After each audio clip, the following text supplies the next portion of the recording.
তবে কি fire alarm বেজে ওঠায় রেস্টুরেন্টের মালিক দীপাকে বের করে দেবে? সম্পূর্ণটি জানতে ভিডিওটি স্কিপ না করে দেখতে থাকুন।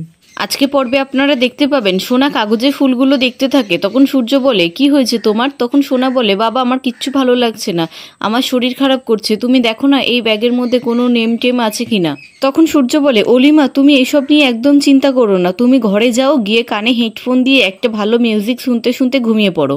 তখন চারু মনে মনে বলে, আমি শুধু ভাবছি এইটা কার, মনে হয় ওই বিগ বং এর কারোরই হবে।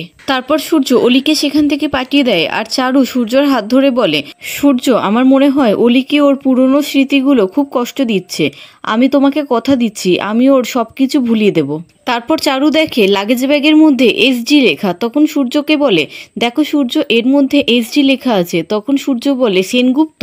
অন্যদিকে দীপা বলে, দেখি এর মধ্যে কোনো কিছু পাই কি না, তাহলে বুঝতে পারবো এই লাগেজটা কার। তারপর দীপা লাগেজটা দেখে আর তার মধ্যে একটি ছবি পায়, সেটা চারু আর সোনার ছবি। তখন দীপা বলে, এই মেয়েটাকে, এই মেয়েটার গায়ের রং পুরো আমার মতন, পুরো মনে হচ্ছে আমার সোনা মা। আমার সোনা মা আর রূপা মা যদি আমার কাছে থাকতো ওদের বয়সও মনে হয় এরকমই হতো।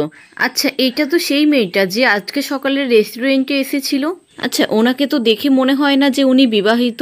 ধুর আমি যে কিসব ভেবে যাচ্ছি, আজকালকার মেয়েদের কি দেখে মনে হয় তারা বিবাহিত? তারা তো এরকমই হয়।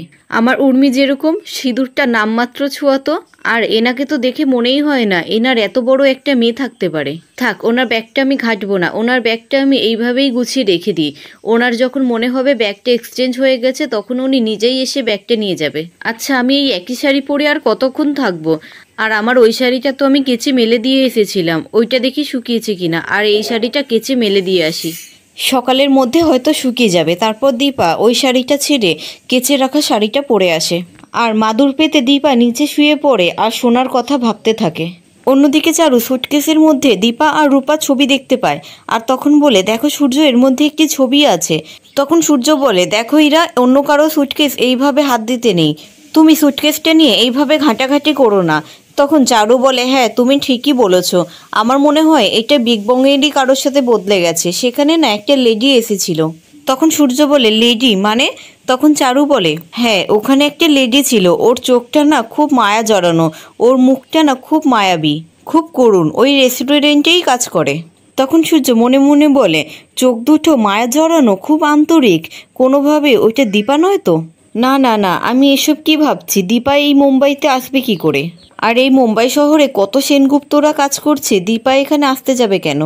আমার কি হয়েছে, এত বছর পর আমি আবার ওইসব কথাগুলো ভাবছি কেন? কেন হচ্ছে আমার সাথে এরকম, আমি কিছুই বুঝতে পারছি না। তারপর চারু এসে সূর্যকে বলে, সূর্য তোমার কি হয়েছে, তুমি ঠিক আছো তো? তখন সূর্য বলে, হ্যাঁ হ্যাঁ আমি ঠিক আছি, কালকে সকালে তুমি একটু অলিমাকে ড্রপ করে দিও স্কুলে।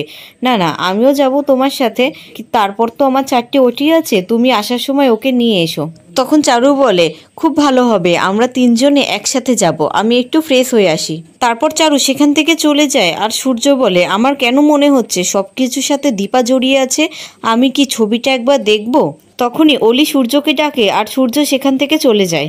অন্যদিকে সকালবেলায় দীপার ঘুম ভাঙে আর দীপা কিছু প্রদীপ দেখতে পায়। তখন দীপা বলে, এই প্রদীপগুলো আমি ঠাকুরের সামনে জ্বালাবো। তারপর দীপা স্নান টান সেরে ঠাকুরের সামনে প্রদীপ জ্বালায় আর ঠাকুরের পুজো করে। তখনই সেখানে ছন্দা দেবী আসে আর বলে, বাহ কি সুন্দর তুমি প্রদীপ দিয়ে ঠাকুরের জায়গাটা সাজিয়েছ। তখন দীপা বলে, দিনের শুরুটা ভগবানের পুজো দিয়েই শুরু করলাম, যাই এবার আমি কিচেনে যাই, অনেক কাজ পড়ে আছে। এই বলে দীপা সেখান থেকে চলে যায় আর ছন্দা দেবী বলে, একটু ধুনো দিলে হতো না, বাড়ির পুজোর জিনিস তো আমার কাছেই আছে। এই বলে ছন্দা দেবী ধুনো জ্বালায় আর তখনই ফায়ার অ্যালার্ম বেজে ওঠে। তারপর দীপা সেখানে ছুটে আসে আর ছন্দা দেবী বলে, আমারই ভুল হয়েছে, আমার জন্য সব কিছু হয়েছে, আমি ধুনো জ্বালিয়েছি। তখন দীপা বলে, তুমি দাঁড়াও, তুমি এত ব্যস্ত হয়েও না, আমি দেখছি কি করা যায়। তারপর রেস্টুরেন্টের সমস্ত কর্মচারী বলে, আগ লাগা হে, কাহা পে আগ লাগা হে? তখন দীপা এসে বলে, আগুন লাগেনি, ঠাকুরের সামনে ধুনো জ্বালানো হয়েছে, ফায়ার অ্যালার্মটা তাড়াতাড়ি বন্ধ করো। তখনই সেখানে রেস্টুরেন্টের মালিক চলে আসে আর বলে, কোথায় আগুন লেগেছে? হ্যাঁ চুপ করে আছো কেন, বলো কোথায় আগুন লেগেছে। অন্যদিকে সকালবেলায় সূর্য ব্রেকফাস্ট বানায় আর বলে, অলিমা তাড়াতাড়ি এসো, তুমি কিন্তু লেট হয়ে যাচ্ছ। তখন অলি বলে, বাবা তুমি আমার জন্য ওয়েট কেন করছো, আমি তো বললাম চারু আন্টির সাথে আমি চলে যাব, তুমি চলে যাও না। তখন সূর্য বলে, আমাকেও একটু অ্যাটেনশন দাও, না হলে আমার তো জেলাস হয়। তখনই সেখানে চারু আসে আর বলে, হিংসুকুটি একটা, সবসময় হিংসা করে।